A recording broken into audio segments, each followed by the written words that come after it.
My name's John Southfield. I'm the Great Britain men's and women's national sabre coach. Fencing's evolved over many hundreds of years, but the evolution into the modern style of sword fighting that we know is over the last 300 to 400 years.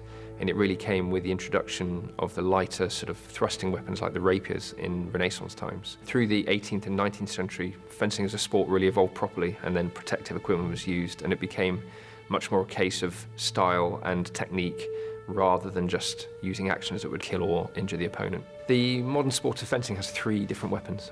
The foil, the épée, and the sabre. The rapier is related to the épée, the small sword is related to the foil, and the sabre derives from the cavalry sabre. Foil is a light thrusting weapon, which comes from that small sword that I was talking about, which was originally a training weapon. And this has what we call a pistol grip on it, which is a very modern innovation in the last sort of 40 years or so, and it's kind of moulded to fit the fencer's hand.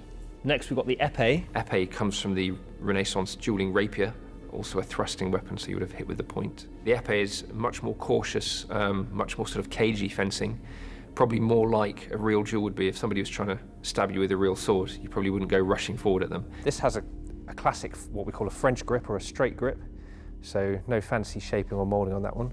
The blade is very similar to a rapier blade, an original rapier blade. It's got a V-shaped section, and the theory is originally that when this had a razor-sharp tip, that V-shaped section would help the blade to go straight in and out of the body very easily.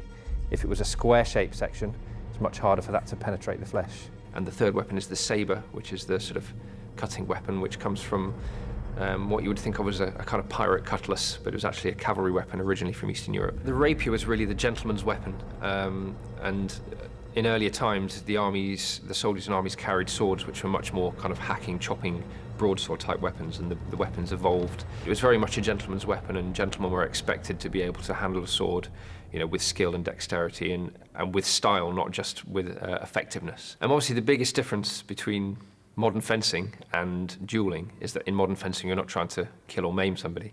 So you will probably take risks in fencing that you wouldn't take if your opponent had the ability to hit you and kill you with a sword. The techniques you learn and all the different actions and hand and body positions are very similar, some of them identical to traditional dueling. The difference between a real sword fight and a film fight and a fencing fight, they're very different things.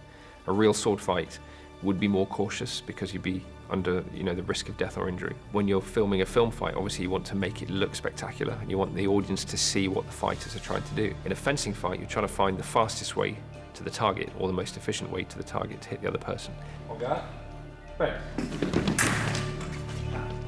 It's very common that in film fights you can combine styles to try and make things look interesting and exciting for the audience. What we're going to talk about is the difference between real fencing actions and what you're seeing in TV and film in choreographed fights.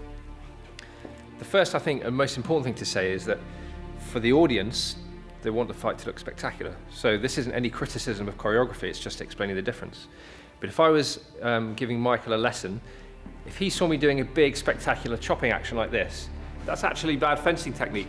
If I attack with bad technique, Michael's going to do a counter-attack and hit me.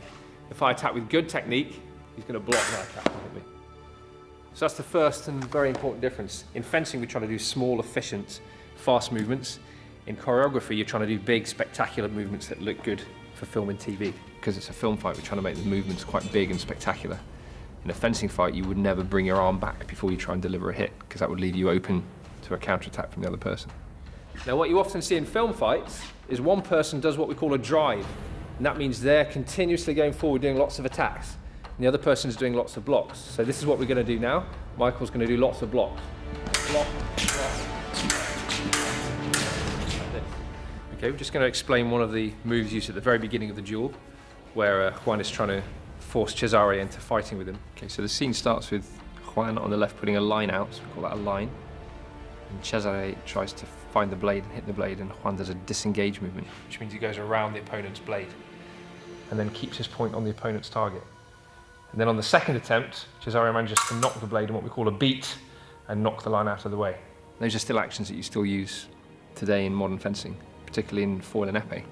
As the fight develops now, Cesare is more involved in the fencing, and there's a lot of use of what we call second and ceased or tierce parries. Second parry is a low block, so if someone comes in with a low attack, you block low. The ceased parry is a higher blocking action like that one just there. So there are different ways of blocking the attacker. And the way this is filmed, a lot of these actions are filmed in very close So it gives it that feeling of aggression and movement. So again, one of the big differences here is that you can see in some of the movements, the fighters aren't actually trying to hit each other, they're hitting at the swords. And the difference there between a real fencing fight or a real sword fight and a film fight is that obviously you're trying to hit your opponent, not the sword quite so much. Okay, we've now switched to épées, as these are weapons that are much closer to the dueling rapiers that you see on the Borgias. And we're just very slowly going to talk through the very nice fencing action at the end of the duel, where Juan gets disarmed by Cesare. So Harry is now Juan, and he's going to do an attack to my low line. And Cesare does in the film what we call a second parry, so he does a low parry like this, and then a bind action, which is moving his opponent's blade from one line to another. And then he steps in to threaten the opponent's neck and grabs the sword arm, and just does a disarm by a twist of the opponent's wrist. And that's a very sort of classic TV film fight way of ending and disarming the opponent in a duel.